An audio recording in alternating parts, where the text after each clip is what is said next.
Good morning students. पिछले lecture में हम उन यूरोपियन देशों के बारे में चर्चा कर रहे थे जो व्यापार की दृष्टि से भारत में आए। वो 5 प्रमुख यूरोपियन कंट्रीज थीं, जिसमें पहला था पुर्तगाली, दूसरा हॉलैंड, तीसरा डेनमार्क, चौथा इंग्लैंड और पांचवा फ्रांस। जहाँ तक डेनमार्क की सवाल है, वो बहुत महत्व का देश नहीं था, न व्यापारिक दृष्टिकोण से और न ही सैन्य दृष्टिकोण से, और कोई बाकी जो यूरोपियन ताकतें थी वो उसको इतना मजबूती से नहीं लेती थी। और डेनमार्क भी यहाँ पर भारत से व्यापार करने की बजाय चीन के साथ व्यापार करने में ज़्यादा खुश रहता था, और भारत में उसका उद्देश्य व्यापार का न होकर केवल स्प्रेड ऑफ क्रिश्चियनिटी या ईसाई धर्म को फैलाने का था। उसके बाद डच भारत आए, यानी कि हॉलैंड। उन्होंने यहाँ पर बहुत सारी ट्रेडिंग पोस्ट भी बनाई, बहुत व्यापार भी किया, लेकिन उनका भी मुख्य जो ध्येय था वो डच ईस्ट इंडीज़, इंडोनेशिया और मलाया के जो पेनिनसुला हैं, वहाँ पर जो आइलैंड्स थे, वहाँ पर जो द्वीप थे जहाँ पर स्पाइस या मसाले होते थे, वो भी अपने उस पार्ट में लगे रहे। तो तीसरा जो ताकत थी पुर्तगाली, जो पहले आए थे। वास्को डी गामा यहाँ पर सबसे पहले आया था। उसने भारत के लिए समुद्री मार्ग को खोजा 1498 में, और धीरे धीरे उन्होंने अपनी यहाँ पर सत्ता स्थापित करी, और लगभग शताब्दी तक वो उनकी अरब सागर में, फारस की घाटी में और लाल सागर में मोनोपोली रही, व्यापार में एक अधिकार रहा। उसके बाद इंग्लैंड और फ्रांस, ये 2 ताकतें आईं, और अल्टीमेटली इंग्लैंड इतना पावरफुल हो गया कि उसने व्यापार के साथ साथ पूरे भारत को अपने उपनिवेश के रूप में परिवर्तित कर दिया। तो हम 3 यूरोपियन ताकत के बारे में जिक्र कर चुके थे, that was Portuguese, Dutch and Danes. तो अब होता क्या है कि परीक्षा में कुछ मल्टीपल चॉइस के या वैसे भी एक क्वेश्चन आते हैं, तो कोई भी चीज़ अछूती नहीं रहनी चाहिए। तो जहाँ तक पुर्तगाल की बात है, उन्होंने भारत में व्यापार के साथ साथ और बहुत सारे ऐसे माइलस्टोन भी खड़े किए हैं जिनको जानना हमारे लिए बहुत उपयोगी है। इसमें मैंने आपको बताया था कि वास्को डी गामा के यहाँ आने के बाद, और जब उनको लगा कि मलाबार तट पर हमें अच्छा स्थान मिल गया है, समय अच्छा है और हम अपने व्यापार को बढ़ा सकते हैं, तो उन्होंने एक पद निकाला, that was the post of governor. तो उस पद पर जब शुरुआत हुई थी तो ये पद 3 साल के लिए दिया जाता था, ताकि पुर्तगाल के जितने भी भारत के व्यापारिक मार्गों से संबंधित या समुद्र से संबंधित या उसकी जो टेरिटोरियल लैंड है उससे संबंधित सारे मामलों के ऊपर एक सर्वोच्च अधिकारी हो, और वो सर्वोच्च अधिकारी गवर्नर को होना था। अब आप बहुत ध्यान से हर चीज़ को समझना। पहला नाम है ट्रिस्टाओ डा कुन्हा।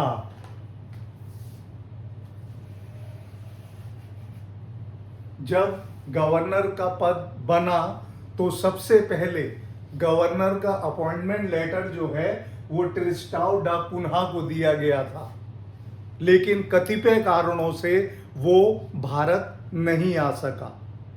तो सबसे पहला व्यक्ति जो गवर्नर के रूप में भारत में आया, उसका नाम था फ्रांसिस्को डी अल्मीडा।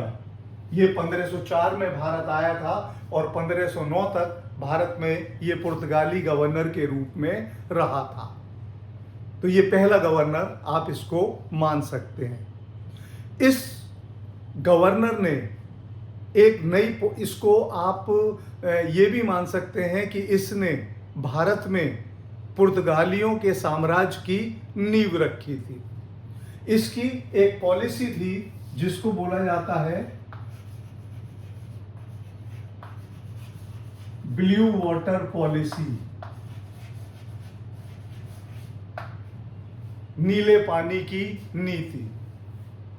ये बहुत इंपॉर्टेंट नीति थी, और चूंकि पुर्तगाल भारत के आसपास के अरब सागर और फारस की खाड़ी, इन सब पे एक अधिकार करना चाहता था। तो इस नीति पर अल्मीडा चले। इस नीति में सबसे पहला था नेवल डोमिनेंस, यानी कि जो पुर्तगाली नौसेना है वो डोमिनेट करे, बाकी सारी ताकतों के ऊपर वो हावी होकर रहे। उस समय कोई विदेशी ताकत तो आई नहीं थी, अंग्रेज भी नहीं आए थे, फ्रांसीसी भी नहीं आए थे, और उनका जो मुख्य मुकाबला होता था वो अरब से होता था, क्योंकि भारत से अरब ही फारस की खाड़ी और लाल सागर से होते हुए यूरोप में सारे मसाले या और जो व्यापारिक गुड्स थे उनको पहुंचाते थे। तो पहला जो ब्लू वाटर पॉलिसी है उसमें इनका था नेवल डोमिनेंस हमारी हो। दूसरा जो अल्मीडा ने किया कि जितने भी ट्रेडिंग रूट्स हैं, जितने भी व्यापारिक मार्ग हैं, उन सब के ऊपर नियंत्रण पुर्तगाल का हो। और तीसरी चीज जो उसने बहुत महत्वपूर्ण चलाई थी वो एक व्यवस्था थी जो कार्टाज व्यवस्था के नाम से जानी जाती है।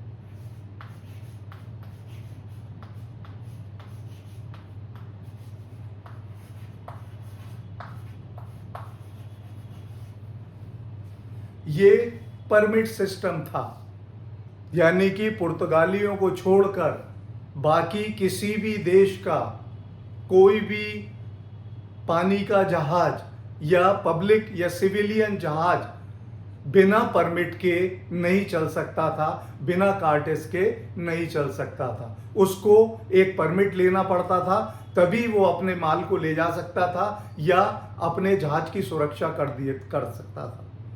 नहीं तो पुर्तगाली उस जहाज को ही डुबो देते थे और उसके सारे माल को लूट लेते थे।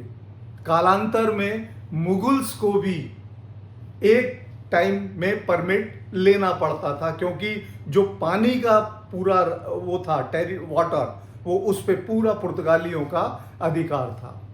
उसके बाद उन्होंने क्या किया, स्ट्रेटेजिकल नेवल बेसिस बनाई, जो सामरिक महत्व के स्थान थे, जहां से दूसरे विदेशी जहाजों के आने का खतरा या लड़ाई का खतरा रहता था। उन स्थानों को अल्मीडा ने मजबूत करना शुरू कर दिया। और इस पॉलिसी में उसका जो अंतिम एक लक्ष्य था वो था एलिमिनेशन ऑफ राइवल्स, यानी कि जितने भी प्रतिद्वंदी हैं, खासतौर से उसके प्रतिद्वंदी अरब वाले होते थे, उसके बाद अफ्रीका के ईस्ट अफ्रीका पे जो कोस्ट हैं इजिप्शियंस थे, तो इन सब राइवल्स जो पर्शियन अरेबियन सी में और पर्शियन गल्फ में, उन सब का सर्वनाश करना, ये ब्लू वाटर पॉलिसी थी जिसका पालन अल्मीडा ने किया। उसने अपना हेडक्वार्टर और राजधानी जो है वो कोचीन में स्थापित करी। कोचीन एक बहुत महत्वपूर्ण शहर है इस समय केरल में। तो ये कोचीन में इसने अपना हेडक्वार्टर भी बनाया, गवर्नर का ऑफिस भी बनाया और ये राजधानी भी बनी। इसके अलावा अल्मीडा ने एक वो था प्लेस किलवा, इस पे अधिकार किया। और इसके अलावा इसने बहुत छोटे छोटे जो स्थान थे जो बड़े सामरिक महत्व के थे, वहां पर किलेबंदी की, जैसे अंजदीव पे, कोचीन में, कन्नानौर में, यहां पर उसने फोर्टिफिकेशन शुरू किया। तो एक तरह से अल्मीडा ने पुर्तगाली रूल की भारत में नींव डाली। इसके बाद तीसरे व्यक्ति आए हैं अफोंसो अल्बर्के। ये 1509 से 1515 तक भारत में पुर्तगाली गवर्नर रहा और ये रियल फाउंडर है पोर्चुगीज पावर का। भारत में पुर्तगाल राज्य की स्थापना का जो वास्तविक संस्थापक है वो ये अल्बर्के है। और ये 3 लक्ष्य लेके चला था प्रारंभ में। पहला लक्ष्य था कॉम्बेटिंग इस्लाम, क्योंकि जितने भी उसके प्रतिद्वंदी थे वो सबके सब इस्लाम धर्म के अनुयायी थे। तो वो हमेशा जहां भी वो इस्लाम के लोगों को देखता था वहां उसके कन्वर्जन की बात करता था और उसने ये एक अपना पॉलिसी निर्धारित कर रखी थी। दूसरा उसका था स्प्रेड ऑफ क्रिश्चियनिटी। वो चाहता था कि ईसाई धर्म जो है वो फैल जाए और लोग इस्लाम धर्म को छोड़कर ईसाई धर्म को अपनाना शुरू कर दें। और तीसरा उसका जो सबसे महत्वपूर्ण था वो ये था कि मसालों के व्यापार को वो अपने एक अधिकार में ले ले, यानी कि और किसी भी शक्ति के पास ये पावर ना हो कि वो मसालों का व्यापार करे। उसने वो पहला ऐसा यूरोपियन था जिसने लाल सागर पे अपना अभियान को भेजा और उसने जो फारस की खाड़ी है वहां पर भी अपने अभियान को भेजा। इससे पहले कोई भी यूरोपियन शक्ति जो है वो अरबियन सागर और फारस की जो खाड़ी है, देखो भाई एक बात ध्यान रखो कि अपनी एटलस जरूर लेके बैठो। जब तक आपको ज्योग्राफिकल प्लेसेस का आइडिया नहीं होगा आप चीज़ों को अच्छी तरीके से समझ नहीं पाएंगे, और मेरे पास ऐसा कोई प्रबंध नहीं है कि मैं आपको जो है वो दे दूं। तो इसलिए जब भी आप इस लेक्चर को सुनने बैठे you take out your atlas, और जब अगर आप जगहों को देखते हुए चले जाएंगे तो आपके दिमाग में ये चीज़ बैठ जाएगी। इसके बाद इसने एक बहुत इंपॉर्टेंट स्थान था मलक्का, उसको 1511 में कैप्चर कर लिया। इसके अलावा ओमान की राजधानी जो अब है मस्कट, उसके ऊपर भी इसने अधिकार कर लिया। तो इस तरीके से इसने पूरे क्षेत्रों पर अपना अधिकार बना लिया। तो इसने एक ऐसा साम्राज्य स्थापित कर दिया जो सुदृढ़ हो गया और आसानी से आगे टूटना उसका मुश्किल था। अच्छा, अलबर्के की एक चीज और ध्यान रखना कि ये पहला व्यक्ति था जिसने कोचीन से नहीं, इसने गोवा को कॉन्क्वेर किया। गोवा ये वो जगह है जहां 1961 में, यानी कि सबसे लास्ट में यूरोपियंस हमें छोड़ के गए, पुर्तगालियों के पास गोवा रहा, और इस गोवा को पहली बार जीतने का श्रेय जो है वो अलबर्के को जाता है। मैंने तुम्हें पिछले लेक्चर में भी बताया था, बीजापुर के जो सुल्तान थे उनसे इसको कैप्चर कर लिया गया और फिर हमेशा ये इनकी पुर्तगालियों की इंपॉर्टेंट सीट रही। इसके बाद अगला जो गवर्नर जनरल है वो है लोपो सोअर्स। ये 1515 से 1518 तक रहा, ठीक है। और इसने एक इंपॉर्टेंट काम किया था, इसने सिलोन को कैप्चर किया था। भारत के नीचे जो श्रीलंका है उसका पूरा नाम सीलोन है, उसने उसको कैप्चर किया और यहां पर उसने एक छोटा सा किला बनाया था जो आज भी है, जिसको सांता बारबारा के नाम से जाना जाता है।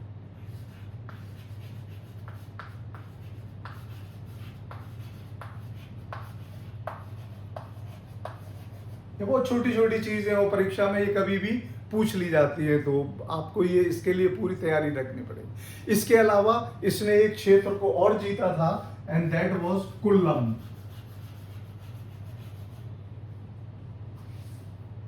तो ये सोअर्स के काम थे। इसके बाद अगला जो गवर्नर आया वो आया सेक्यूरिया।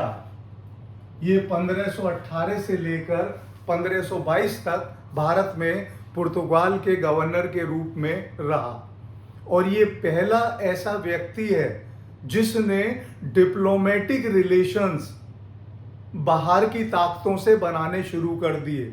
अभी तक तो केवल राइवलरी चल रही थी, लेकिन इसने अपने जो है एम्बेसीज या दूतावास जो हैं वो 2-3 जगह स्थापित किए। इसमें नंबर 1 है इथोपिया, ये अफ्रीकन कंट्री है।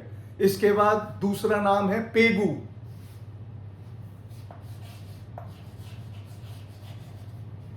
और तीसरा नाम है चीन। यानी कि इन स्थानों पर इसने अपने विदेशी संबंध भी स्थापित करने शुरू करे, और वो भी अपने व्यापारिक लाभ के लिए, यानी कि उनको माल पहुंचाना, उनकी सारे शिप्स को बचा के रखना ताकि समुद्र में या फारस की खाड़ी में उन पे कोई अटैक ना करे। तो इस तरीके से उसने एक फॉरेन रिलेशनशिप वाला मामला शुरू किया था।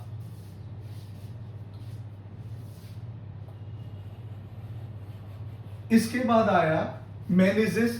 ये 1522 से 1524 तक भारत में पुर्तगाल का गवर्नर रहा, लेकिन ये बहुत करप्ट था। जब मैं पिछले लेक्चर में आपको बता रहा था कि पुर्तगालियों के भारत में वीकनेस के या कमजोरी के कारण क्या बने, तो उसमें एक कारण था कि एफिशिएंट नहीं था उनका एडमिनिस्ट्रेशन, शासन प्रबंध वो अच्छी तरीके से नहीं चलवा पाते थे। दूसरा, इलिसिट ट्रेड करते थे वो लोग, यानी कि वो देश के अलावा भी अपने व्यापारिक लाभ के लिए काम करते थे। तो कुछ इस तरीके से मेंजिस जो था वो इस चक्र में आ गया। जब उसकी बहुत ज्यादा शिकायतें हुई तो पुर्तगाल के राजा ने वास्को डी गामा को गवर्नर के रूप में पुनः पुर्तगाल से इंडिया को भेजा, जिसको ये देखना था कि भाई ये मेंजिस, ये जो गवर्नर है, ये क्या कर रहा है। वास्को डी गामा ने मेंजिस को पकड़वाया और उसके बाद इसे पुर्तगाल भिजवा दिया, जहां 7 साल तक वो बंदी गृह में रहा। लेकिन बाद में अपने अच्छे संबंधों के कारण या कुछ ब्राइब वगैरह के कारण वो वहां से सुरक्षित हो गया। तो मेंजिस यहां से चला गया, यानी कि पहला ऐसा व्यक्ति जिसको गवर्नर को हटाया गया और वो कैद में भी रहा पुर्तगाल में जाके। वास्को डी गामा आ तो गया, लेकिन वास्को डी गामा ज्यादा दिन तक जीवित नहीं रह पाए और इनको एक बीमारी हुई, मलेरिया उस समय घातक होती थी। कुनैन का आविष्कार हुआ नहीं था, तो मलेरिया होने का मतलब जो फेटैलिटी रेट है वो बहुत हो जाता था। तो इसकी मलेरिया से डेथ हो गई। कोचीन में इसकी डेथ हुई थी।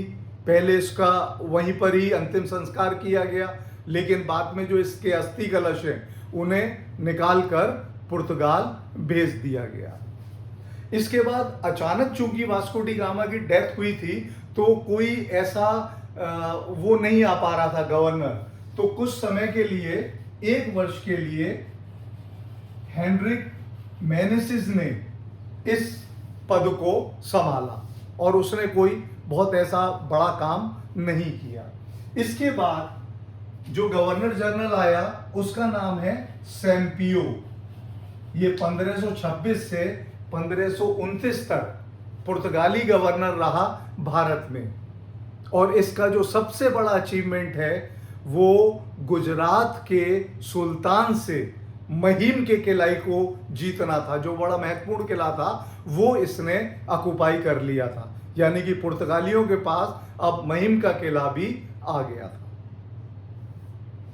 इसके बाद एक बहुत इंपॉर्टेंट गवर्नर भारत में आया है पुर्तगाली, और उसका नाम है नूनो डा कुन्हा, जो 1529 से 1538 तक भारत में पुर्तगाली गवर्नर रहा।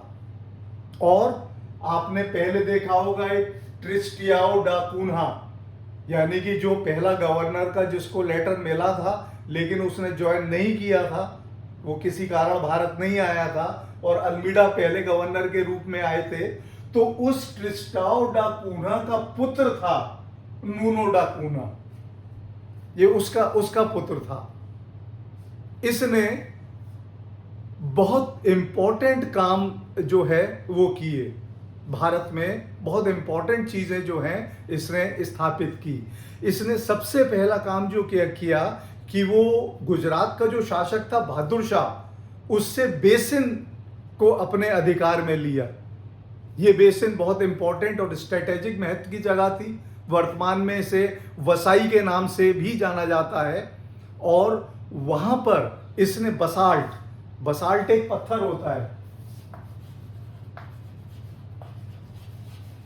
ये इग्निशियस रॉक होता है, यानी कि जो ज्वालामुखी के पत्थर होते हैं और ये गहरे रंग का होता है। तो इसका उसने एक फोर्ट बनवाना शुरू किया, जो बाद में जो है 48 तक जाके कंप्लीट हुआ था, और बड़ा मजबूत फोर्ट और यह गढ़ उनका ये रहा था। इसके बाद बहादुर शाह के साथ, जो गुजरात का सुल्तान था, उसके साथ भी इसके एक संबंध है कि इसने बहादुर शाह को इनवाइट किया जहाज में कि हम यहां पर आके कुछ चर्चा करेंगे। लेकिन वो चर्चा के बीच में बहादुर शाह को फेंक दिया गया और समुद्र में ही डुबा के मार दिया गया। हालांकि बहादुर शाह को बहुत समझाया था उसके मिनिस्टर्स ने कि भाई ऐसा है कि आप कि भूमि पर बात करिए, समुद्र में मत करिए, पर वो 31-32 साल का युवा था और वो चला गया और अल्टीमेटली वो मारा गया। अब ये जो वो है क्या कहते हैं नूनू दा कुन्हा, ये भी अब इसी मौत पे मारे गए। जब ये वापस जा रहा था तो केप ऑफ गुड होप, जब आप अपनी एटलस खोलेंगे तो अफ्रीका के नीचे टिप पर केप ऑफ गुड होप है, ठीक है। और उस जगह पर उसका जहाज दुर्घटनाग्रस्त हुआ, शिपरैक हुआ और वो डूब के मर गया। सबसे बड़ी चीज जो इसने की थी वो ये थी कि इसने कोचीन से पुर्तगाली मुख्यालय को उठाकर गोवा कर दिया और फिर अंत तक गोवा जो है वो पुर्तगाली मुख्यालय बना रहा। इसके बाद इस कुन्हा ने बॉम्बे को जीत लिया, उसके बाद दमन को जीत लिया और दीव को जीत लिया। यानी कि एक तरह से इसने पुर्तगाली शक्ति को अपने सर्वोच्च स्तर पर पहुंचा दिया। इसके बाद नोरोन्हा, ये इसके बाद आया, जो 1538 से 1540 तक पुर्तगाल का गवर्नर रहा, ठीक है। अब इसका बहुत ज्यादा वो चल रहा है क्योंकि एक प्राइम पहुंच गया, जो कुन्हा के समय में प्राइम है, यानी कि जो सर्वोच्च शिखर है वो पहुंच गया। लेकिन इसका एक वो मिलता है, विवरण मिलता है कि इसने मतलब जो भी पुर्तगाली क्षेत्र था जमीन पर, उसमें हिंदुओं के मंदिरों और बौद्ध के मंदिरों के निर्माण पर टेम्परेरी रोक लगा दी थी। यानी कि ये विस्तार चाहता था क्रिश्चियनिटी का, तो हिंदू और बौद्ध के दोनों के मंदिरों के निर्माण पर इसके समय में रोक लगी थी। उसके बाद ये ध्यान रखना कि ये पहला ऐसा गवर्नर है जिसकी मृत्यु अपने ऑफिस में हुई, यानी कि अपने कार्यकाल में ही इसकी मृत्यु हुई थी और इसको गोवा में इसका अंतिम संस्कार कर दिया गया था। इसके बाद एस्टिवाओ गामा, वैसे ऐसा कुछ नहीं है, जो व्यापार चल रहा है वो सब चल रहा है, लेकिन इसका महत्व ये है कि ये जो एस्टिवाओ गामा है ये वास्को डी गामा का पुत्र है। यानी कि ऐसे विवरण आपको मिलेंगे, चाहे वो क्रिस्टियानो कुन्हो और नानो कुन्हो के बारे में मिले या वास्को डी गामा और एस्टिवाओ गामा, यानी कि पिता और पुत्र दोनों पुर्तगाली गवर्नर रहे थे। इसके बाद एक नाम है गार्शिया डीसा, 1548 से 1549 रहा। ये उस हिसाब से नहीं है, मतलब कि कोई पॉलिटिकल हो या कोई इन्होंने कुछ व्यापार में ऐसा करा हो, लेकिन इसका ये है कि ये पहला ऐसा पुर्तगाली गवर्नर था जिसका विवाह भारत में हुआ था। इसने 2 स्थान भी जो है वो जीते थे, एक बारदेस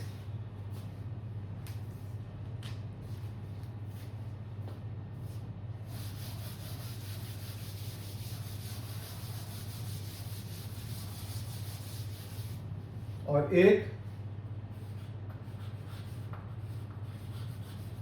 सैल सिटी। ये 2 क्षेत्र बाई चांस अगर कभी पूछा जाए तो इसके बारे में आप इतना बता सकते हैं, ठीक है। उसके बाद एक चीज ध्यान रखना है आपको, क्या कहते हैं, इसमें जो ध्यान रखना है वो कि 1961 में जब गोवा लिबरेट हुआ है उस समय, यानी कि पुर्तगाल का अंतिम गवर्नर जनरल वो है मैनुअल एंटोनियो सिल्वा। ये बहुत महत्वपूर्ण प्रश्न कभी भी बन सकता है कि जब गोवा 1961 में लिबरेट हुआ या पुर्तगाल का अंतिम गवर्नर जनरल कौन है, जैसे अब जब इंग्लैंड के बारे में बोला जाता है आप कहते हैं कि माउंट बेटन है, तो उसी तरीके से ये है। ठीक है। उसके बाद एक चीज और ध्यान रखना, ये सेग्यूरा के समय पे कि एक किले कुछ बनाए थे, कुछ स्थान जो है वो इन्होंने कब्जे में किए थे, और उसमें एक जगह थी चौल और एक था मालद्वीप, जो वर्तमान में आप देखते हैं कि प्रॉब्लम हुई थी। ठीक है। तो ये जो जगह है वो सेक्यूरा के समय में हमारे कंट्रोल में, पुर्तगालियों के कंट्रोल में आई थी। अब एक चीज है, इसको पुर्तगाल को एस्टाडो डा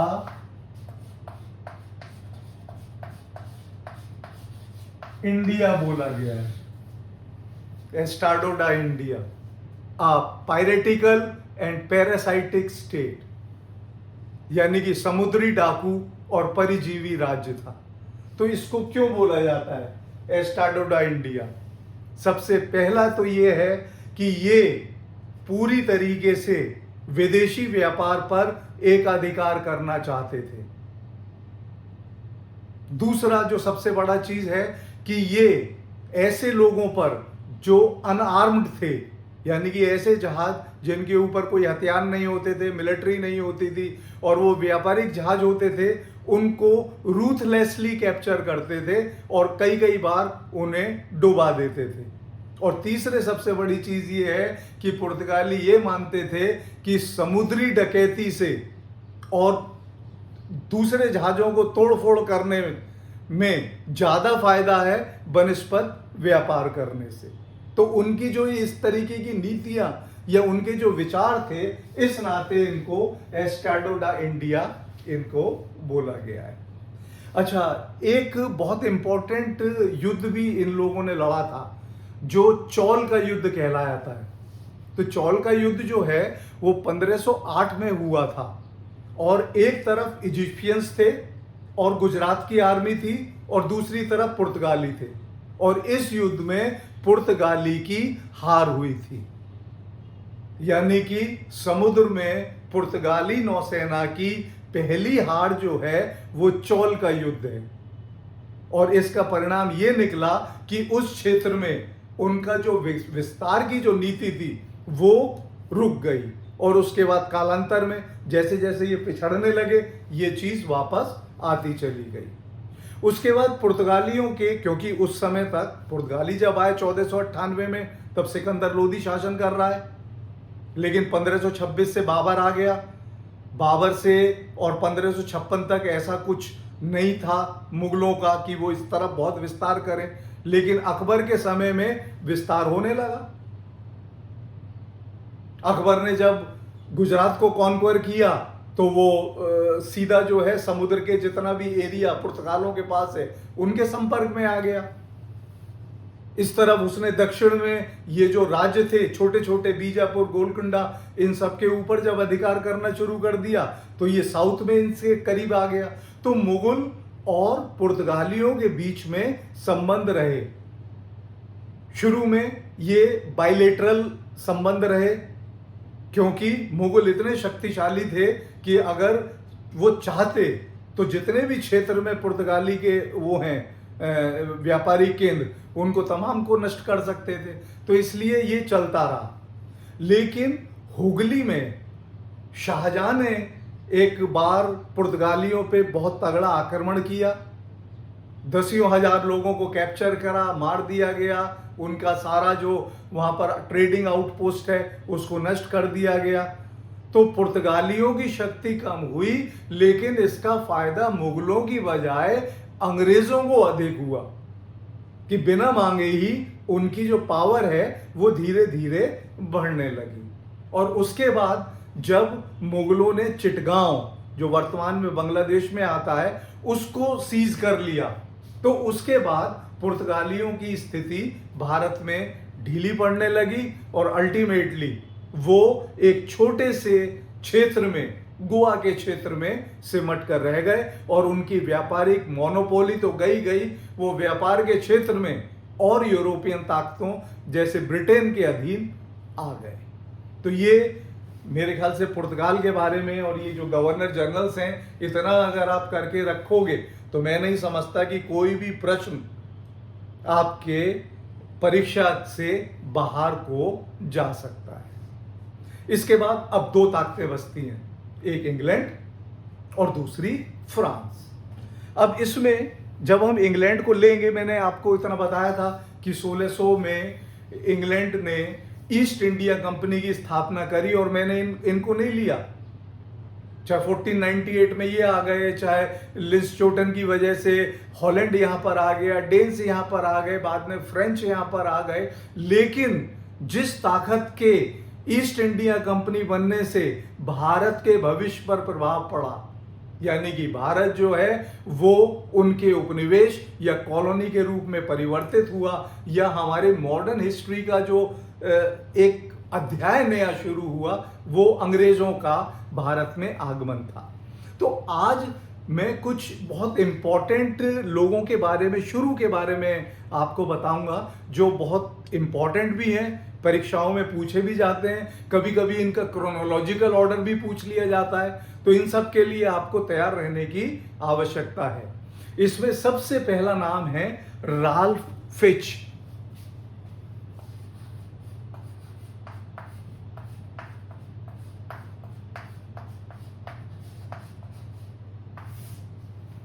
ये पहला ऐसा ट्रेवलर था, यात्री था, जो भारत आया था।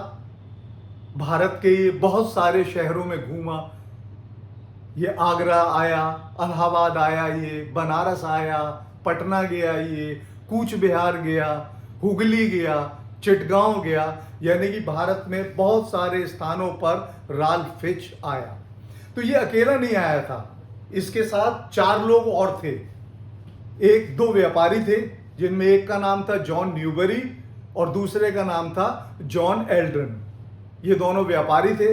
इसके बाद इसके साथ एक वो भी था जो जवाहरातों का काम करता है, विलियम लीड्स, और इनके साथ एक पेंटर भी था जिसका नाम था जेम्स स्टोरी।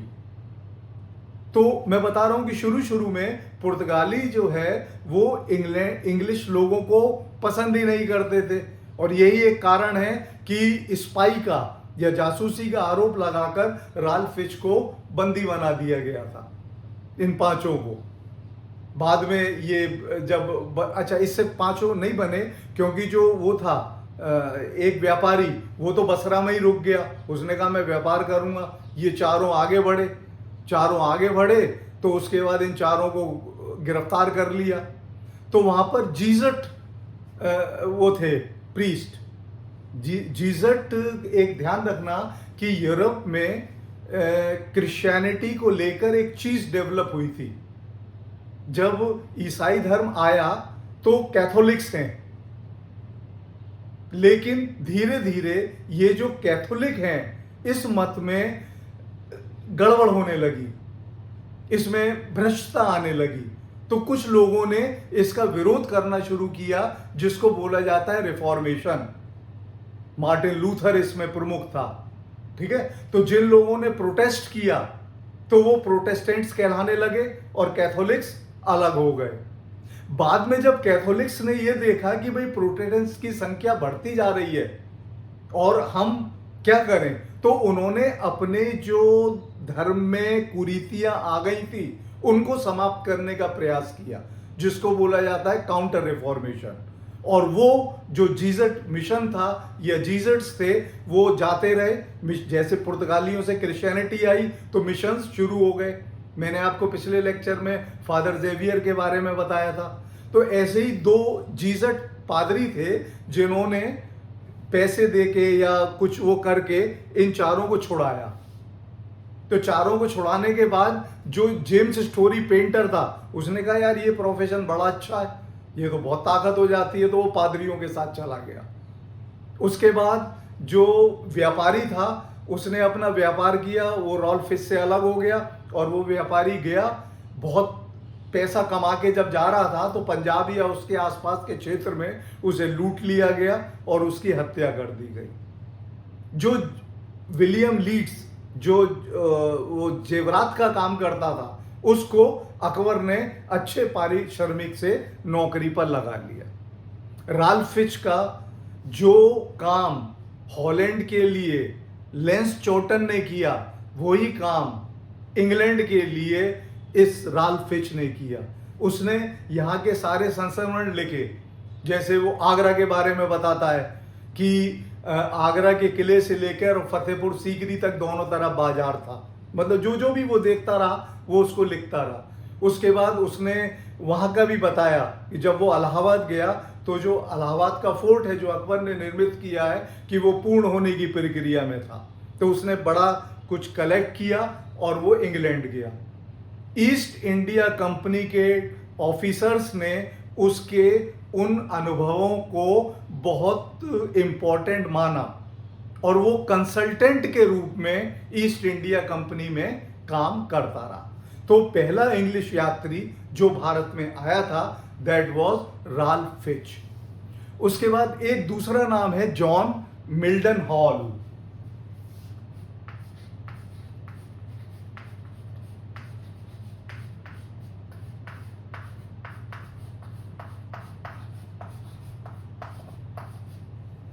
ठीक है, ये जो जॉन मिल्टन हॉल है, ये पहला ऐसा अंग्रेज है जिसने जमीन के रास्ते भारत पर एंट्री करी। बाकी जितने भी आ रहे हैं या जो जहाज वगैरह आ रहे हैं वो सबके सब समुद्र के रास्ते से आ रहे हैं, लेकिन ये जमीन के रास्ते आता रहा और ये 1603 में लाहौर पे पहुंच गया। लाहौर के बाद ये आगरा आया और ये अकबर से मिला। ये व्यापारी था लेकिन इसके ईस्ट इंडिया कंपनी के साथ अच्छे संबंध नहीं थे। इस पे ये आरोप लगता था कि भाई ये जो है गबन करता है। एक बार इसको गिरफ्तार भी किया गया, उसकी सारी प्रॉपर्टी जो संपत्ति थी उसको सीज कर लिया गया, लेकिन फिर ये छूट गया और ये छूट के वहां पर पहुंच गया। इसका मतलब ये है कि east India company outlawed him. उसने अकबर से जो है वो ईस्ट इंडिया कंपनी और व्यापार के बारे में ही बात करी। जब ईस्ट इंडिया कंपनी को ये पता पड़ा कि भाई ये बात कर रहा है, तो उन्होंने अपने एक आदमी को भेजा हॉकिंस को और ये कहा कि जितना भी ये इसका जो वार्ता है वो नहीं मानी जाएगी। लेकिन ये यहीं पर ही रहा मिल्टन हॉल, और अल्टीमेटली इसकी डेथ भी आगरा में हुई थी। यहाँ पर एक आगरा में रोमन कैथोलिक वो है सिमिट्री, वहां पर इसको दफनाया गया है। उसके बाद एक और नाम है जो आपको जानना पड़ेगा,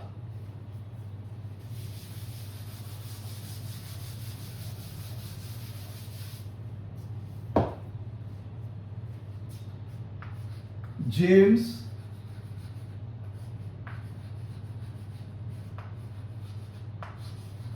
लंकास्टर। मैंने तुम्हें बताया ईस्ट इंडिया कंपनी की स्थापना जो है वो 1600 में हो गई, लेकिन ईस्ट इंडिया कंपनी ने भारत के लिए अपना पहला अभियान नहीं भेजा, क्योंकि उस समय इंग्लैंड का स्पेन और पुर्तगाल के साथ युद्ध चल रहा था।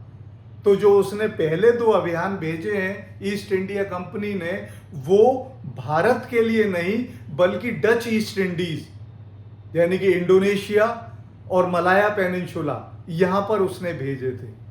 तो जो पहला कमांडर है ईस्ट इंडिया कंपनी का जो बेड़े को लेके निकला, उस आदमी का नाम है जेम्स लंकास्टर। ठीक है, ये चला था वहां से अप्रैल 1601 में। ठीक है, इसके जो वेसल है, जो जहाज का बेड़ा है, मेन जो जहाज था उसका नाम था रेड ड्रैगन। पूछ लिया जाता है कभी कभी भाई, ये रेड ड्रैगन के जहाज में और बेड़े को लेके निकला। और इसने जावा में एक बहुत इंपॉर्टेंट स्पाइस का केंद्र था बंटम, इस पर अपने आप को स्थापित किया और यहां पर फैक्ट्री बनाई। यानी कि वो पहले प्रयास जो है वो डच ईस्ट इंडीज की तरफ कर रहे हैं, और इस प्रयास के कारण जो इंग्लैंड का सबसे बड़ा अवार्ड होता है, सिविलियन अवार्ड, नाइटहुड, वो इसे दी गई थी। जैसे भारत में भारत रत्न होता है, वैसे नाइटहुड दिया जाता है, तो ये नाइटहुड लंकास्टर को मिला है। अच्छा, इसकी एक कहानी भी है। जब ये चार वहां से लौट रहा था, जा रहा था, तो जैसे जहाज के बेड़े होते थे, एक जहाज नहीं होता था, रेड ड्रैगन है और जहाज भी चल रहे हैं, तो वहां पर एक बीमारी फैल गई, स्कर्वी।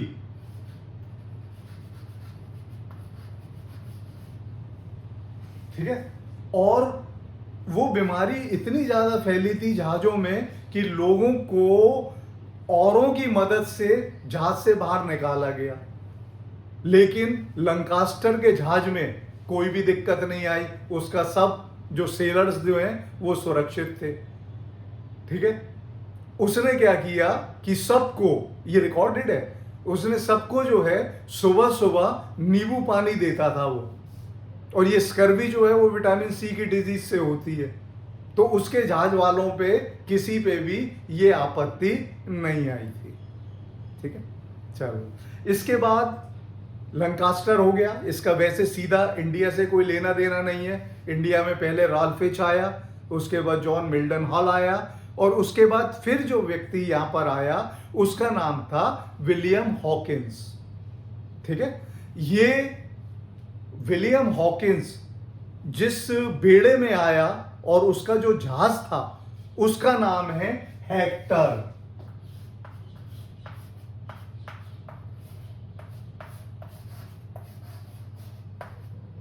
ये वो जहाज है जो सबसे पहले सूरत के तट पर रुका, जिसने सूरत के तट पर अपना एंकर डाला 1608 में। ठीक है, अब विलियम हॉकिंस की विशेषता ये थी कि वो तुर्की भाषा में स्पेशलिस्ट था, और तुर्की भाषा शुरुआती भाषा रही है मुगलों की। जो बाबरनामा है तो वो चगताई तुर्क भाषा में लिखा गया है, जिसको तुजु के बाबरी बोलते हैं, जो बाबर का अपना ऑटोबायोग्राफी है।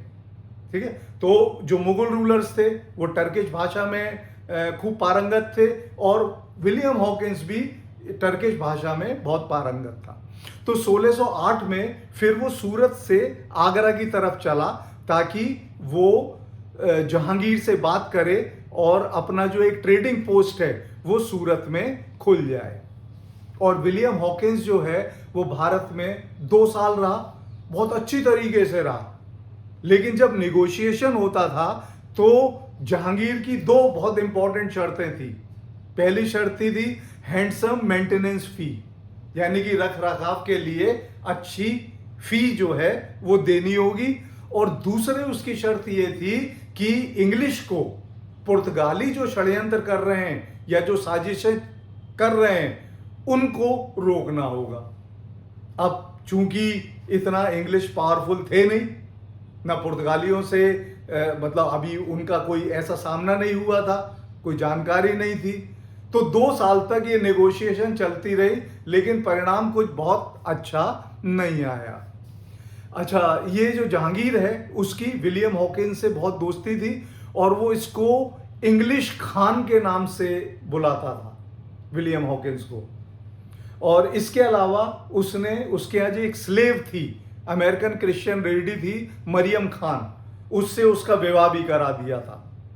लेकिन 2 साल के बाद जहांगीर के ऊपर पुर्तगालियों का प्रभाव अधिक हो गया और उसने उसको वहां से वापस कर दिया, और जो हॉकिंस है वो वापस अपना सूरत में आ गए। ठीक है, इसके बाद एक बहुत इंपॉर्टेंट व्यक्ति है, एक आर्मी का ऑफिसर है ब्रिटेन का, जिसका नाम था थॉमस बेस्ट।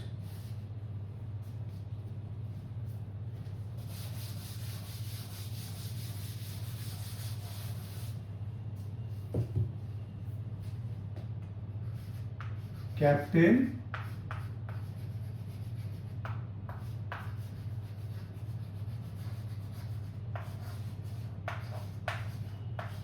Thomas best. ठीक है, ये इसलिए महत्वपूर्ण है कि पुर्तगालियों के साथ ब्रिटेन का सूरत से थोड़ी दूरी पर एक स्थान है स्वाली।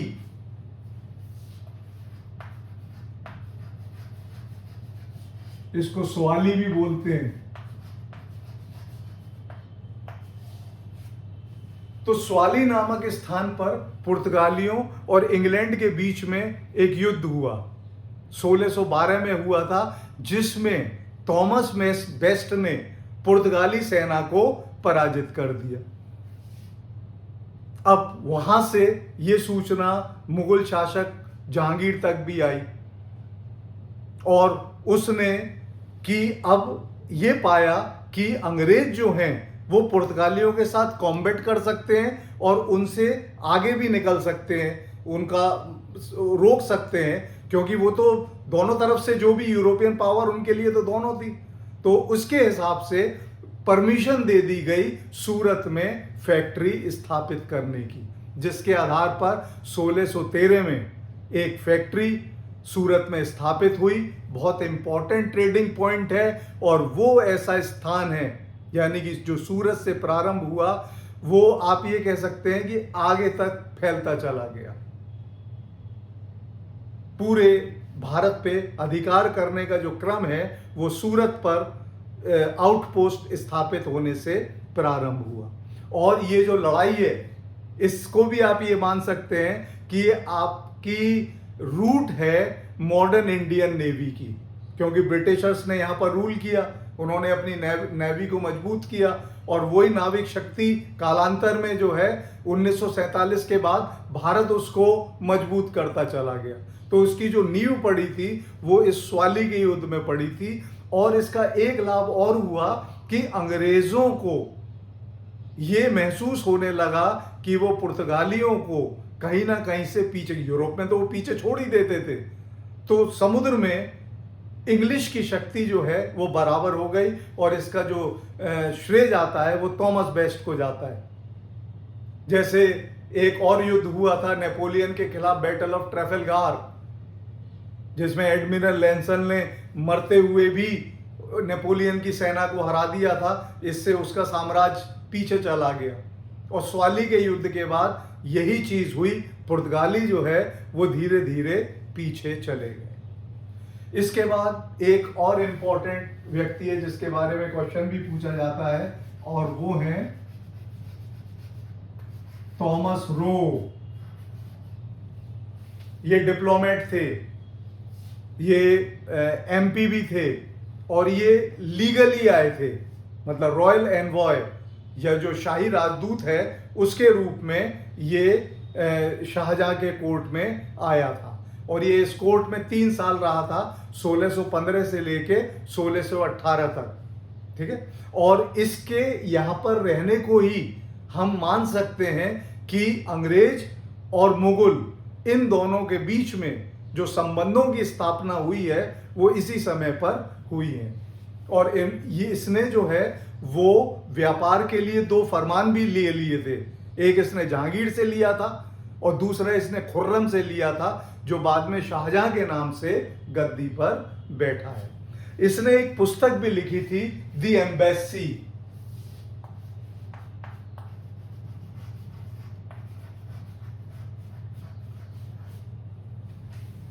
ठीक है।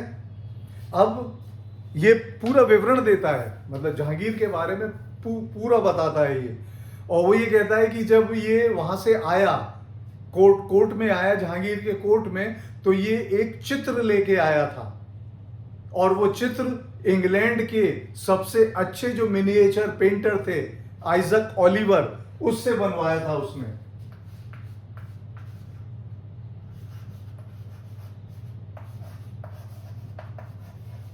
अंग्रेज चतुर तो होते ही थे और यही उनका कारण रहा कि पुर्तगाली तो हर से विरोध करते थे, लेकिन ये मुगलों से या अन्य जो ताकत होती थी उनसे डिप्लोमेटिक संबंध भी बनाए रखते थे।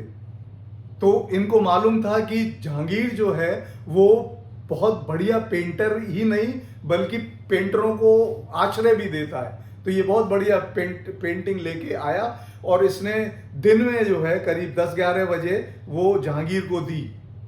उसके बाद शाम को बुलावा आया, तो थॉमस और लिखते हैं कि जब मेरे पास ये बुलावा आया तो मैं घबरा गया, लेकिन बोले कि जब मैं गया तो शाम को मतलब 7-8 घंटे के अंतर में ही जहांगीर ने 5-6 तस्वीरें उसके सामने फेंक दी और कहा कि अपनी तस्वीर को पहचानो। उन्होंने कहा कि मशाल की रोशनी में और वैसे में मुझे सारी तस्वीरें एक जैसी दिख रही थी। फिर एक इंसिडेंट को उसने कोट किया है, उसने कहा कि जब वो तस्वीर को वो चढ़वा रहा था जहाज में, तो कील का कोई एक खोता उसके लग गया था। बोला कि मुझे तब उस आदमी पे जिसने वो चढ़ा रहा था उस पर बहुत गुस्सा आया और मैंने उसे सजा के लिए भी कहा, लेकिन उसी के कारण मैं ये पहचान पाया कि मेरी अपनी तस्वीर कौन सी है। तो बहुत कुछ रॉयल किचन के बारे में हमें जानकारी मिलती है, उनके लिविंग स्टैंडर्ड के बारे में जानकारी मिलती है, बहुत सारी बातें जो है वो हमें इससे थॉमस रो से मिलती है। और सबसे बड़ी चीज कि मुगल और अंग्रेज इन दोनों के बीच में, क्योंकि मुगल उस समय टेरिटोरियल लैंड में सबसे बड़ी पावर है, और अगर उनका समर्थन रहे और समर्थन भी नहीं रहे, उनका विरोध ना रहे, तो सारी चीजें अच्छी तरीके से चल सकती थी। एक और नाम है आपको याद रखना पड़ेगा, थॉमस आल्डवर्थ।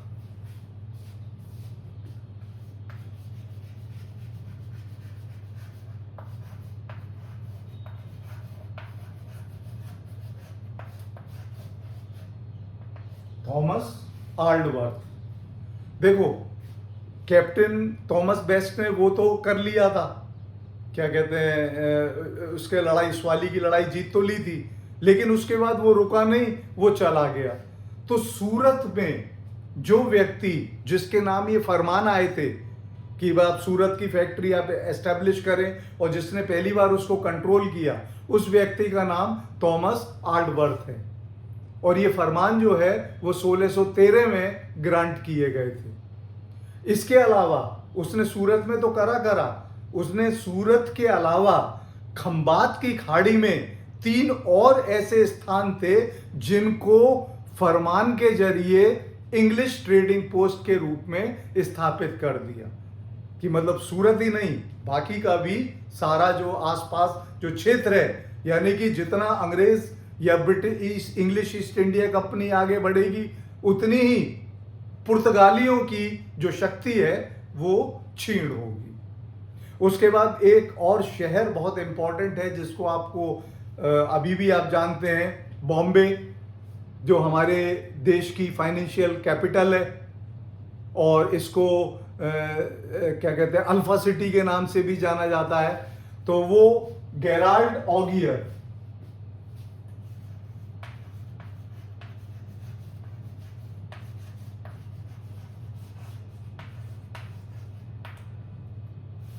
इस बॉम्बे को, वर्तमान का बॉम्बे बनाने का जो श्रेय जाता है वो इस व्यक्ति को जाता है, गेराल्ड ऑगियर। 1534 में क्या कहते हैं, ये गुजरात के सुल्तान ने पुर्तगालियों को दिया, तब से ये पुर्तगालियों के पास था। उसके बाद ब्रिटेन के राजा चार्ल्स सेकंड की शादी पुर्तगाली की राजकुमारी से हुई जिसका नाम था कैथरीन, और पुर्तगालियों ने दहेज में ये बॉम्बे जो है वो इंग्लैंड को दे दिया, और इसके गवर्नर बने गेराल्ड ऑगियर। अब बनने के बाद इन्होंने सबसे पहली चीज की कि भाई बॉम्बे को ट्रेड के लिए और किसी भी आक्रमण के लिए सुरक्षित बनाया जाना बहुत जरूरी है। दूसरा, इन्होंने क्या किया कि उसको हर तरीके से नई नई पॉलिसीज निकाली। पहली चीज, उसने फोर्टिफाइड सिटाडेल बनाया, वहां पे एक किलेबंदी करी ताकि कोई भी अगर आक्रमण हो तो सामना किया जा सकता है। उसके बाद वहां पर डॉकयार्ड या बंदरगाह उसका निर्माण किया, नेचुरल हार्बर है बॉम्बे, वो निर्माण किया। उसके बाद उन्होंने एक कस्बे को वहां पर डाला। कस्बे के बाद उसने वहां पर पुलिस बनाई, उसने मिलिट्री बनाई, उसने जस्टिस का वहां पर कोर्ट बनाया, और स्ट्रिक्ट डिसिप्लिन लागू किया गया, कड़ा अनुशासन। सब तरफ छूट है लेकिन अनुशासन कड़ा है। इसके अलावा टकसाल सिल्वर और कॉपर की जो है वो ढालने लगे, और इस जो सिक्कों को मुगलों के क्षेत्र में भी मान्यता प्राप्त थी। किसी को भी अपना धर्म अपनाने से नहीं रोका गया। बस देखो ये अंतर आ रहा है, पुर्तगाली जहां एक तरफ धर्मांध है, वहां अंग्रेज जो है वो थोड़ा उस तरीके से बढ़ रहे हैं, यानी कि कोई भी व्यक्ति जो भी अपना धर्म को मानता है वो बिना किसी मॉलेस्टेशन के अपने धर्म को मान सकता है। इसके अलावा उसने एक और बड़ा काम किया, उसने जो पुरानी पंचायती राज व्यवस्था थी उसको पुनः लागू कर दिया, और इसका परिणाम ये हुआ कि भारतीय तट पे सबसे बेस्ट नेवल पोर्ट के रूप में मुंबई स्थापित हुआ। और यही नहीं, ये कभी भी काम भी आया। जब आप देखते हैं कि सूरत की लूट, तो वहां से व्यापारी भागे तो वो बॉम्बे आए, और बॉम्बे में उनको सुरक्षा दी गई। तो ये कुछ बहुत इंपॉर्टेंट नाम हैं अंग्रेजों के। मतलब हम 3 चीज पूरे हो चुके, पुर्तगाली पूरा कवर हो गया, डेल्स ज्यादा कुछ था ही नहीं उनका महत्व, व्यापार भी यहां से कम चीन से ज्यादा करते थे, और यहां पर उनका व्यापार से ज्यादा उद्देश्य क्या कहते हैं स्प्रेड ऑफ क्रिश्चियनिटी था, और डच हॉलैंड जो डच ईस्ट इंडीज में चले गए।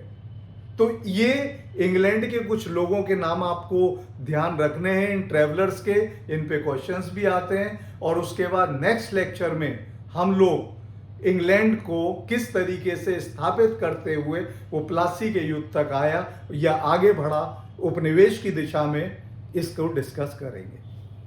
Thank you.